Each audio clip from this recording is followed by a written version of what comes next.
The Law of Success by Napoleon Hill, narrated by Peter Coates.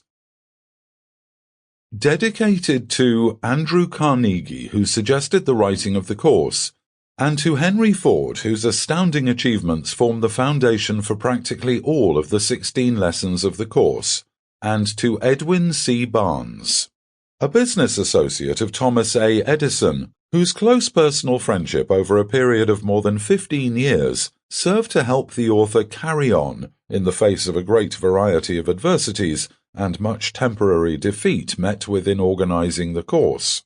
Who said it could not be done, and what great victories has he to his credit which qualify him to judge others accurately?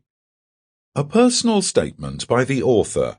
Some 30 years ago, a young clergyman by the name of Gunsaulus announced in the newspapers of Chicago that he would preach a sermon the following Sunday morning entitled, "What I Would Do If I Had $1 Million." The announcement caught the eye of Philip D. Armour, the wealthy packing house king, who decided to hear the sermon.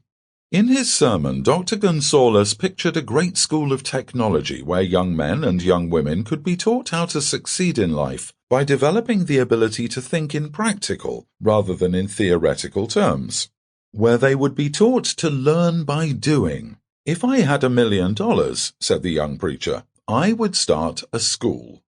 After the sermon was over, Mr. Armour walked down the aisle to the pulpit, introduced himself, and said, "Young man, I believe you could do all you said you could, and if you will come down to my office tomorrow morning, I will give you the $1 million you need." There is always plenty of capital for those who can create practical plans for using it. That was the beginning of the Armour Institute of Technology, one of the very practical schools of the country. The school was born in the imagination of a young man who never would have been heard of outside the community in which he preached, had it not been for the imagination plus the capital of Philip D. Armour.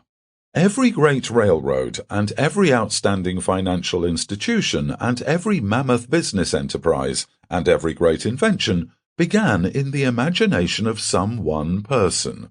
F.W. Woolworth created the 5 and 10 cent store plan in his imagination before it became a reality and made him a multimillionaire. Thomas A. Edison created the talking machine and the moving picture machine and the incandescent electric light bulb and scores of other useful inventions in his own imagination before they became a reality.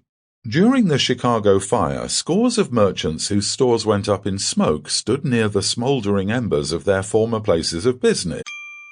Sample complete. Ready to continue?